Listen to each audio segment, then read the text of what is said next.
Salam Pace Ebene. Selamat bertemu kembali dalam ruang renungan harian bersama Komisi Kerasulan Kitab Suci Keuskupan Agung Medan. Pada hari ini bersama saya Pastor Fiorensius Sipayung, kita akan merenungkan dua sabda Tuhan.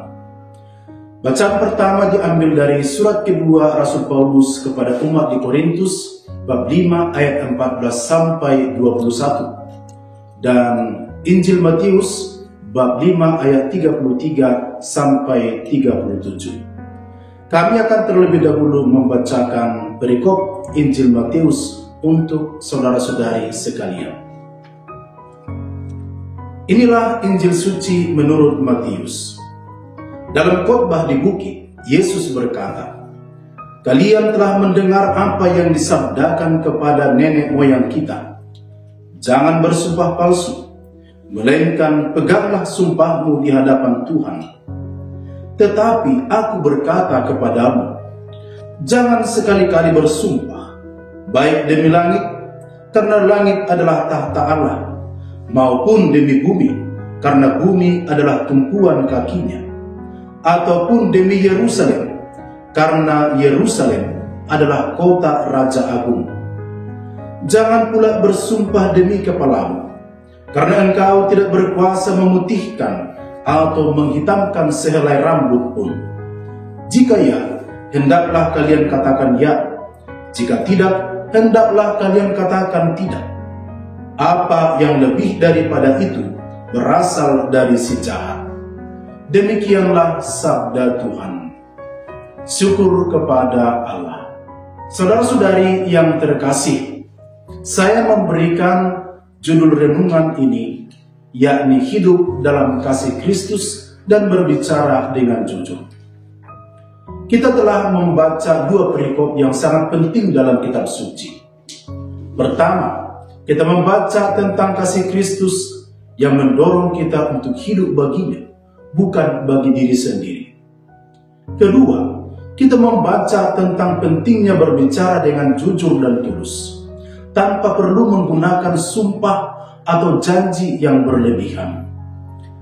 Dalam surat kedua Rasul Paulus kepada umat di Korintus, bab 5 ayat 14 sampai 21, kita membaca tentang kasih Kristus yang begitu besar, sehingga ia rela mati bagi kita. Kasih itu mendorong kita untuk hidup baginya, bukan bagi diri sendiri. Kita dipanggil untuk hidup dalam kasih Kristus dan menunjukkan kasihnya kepada orang lain. Sementara itu, dalam Injil Matius bab 5 ayat 33 sampai 37, kita membaca tentang pentingnya berbicara dengan jujur dan tulus. Yesus mengingatkan kita bahwa kita tidak perlu menggunakan sumpah atau janji yang berlebihan untuk meyakinkan orang tentang kebenaran kita. Apa yang penting adalah bahwa kita berbicara dengan jujur dan tulus, tanpa perlu menggunakan sumpah atau janji yang berlebih-lebihan. Kedua perikop ini, saudara-saudari yang terkasih, sebenarnya saling terkait. Ketika kita hidup dalam kasih Kristus, kita akan menunjukkan kasihnya itu kepada orang lain melalui perkataan dan tindakan kita. Perkataan dan tindakan adalah dua hal yang selalu perlu dibaharui lewat evaluasi dan perubahan agar semakin sesuai dengan firman Tuhan Yesus. Pengajaran-pengajaran Yesus dimaksudkan untuk membentuk kita sebagai murid-murid yang memiliki mindset yang baru, yaitu mindset Tuhan. Misalnya adalah pengampunan, berbelas kasih, pelayanan, pewartaan, atau penyampaian informasi-informasi yang benar dan sebagainya. Tujuan pengajaran itu adalah mengubah kita dari dalam. Perubahan di dalam itu menyangkut hati dan pikiran kita, dan itu akan terungkap lewat tindakan ataupun perbuatan kita. Ketika kita berbicara dengan jujur dan tulus misalnya, kita menunjukkan bahwa kita memiliki integritas dan sebagai seorang yang dapat dipercaya. Kejujuran dan ketulusan menjadi buah dari hati dan pikiran kita yang baik dan benar. Kejujuran dan ketulusan itu, demikian juga nilai-nilai baik yang lain, adalah tanda kasih kita kepada Yesus Kristus, dan itu kita wujudkan di dalam relasi kita dengan sesama kita. Saudara-saudari yang terkasih dalam Tuhan, mari kita berusaha untuk hidup dalam kasih Kristus dan menunjukkan kasih-Nya itu kepada orang lain.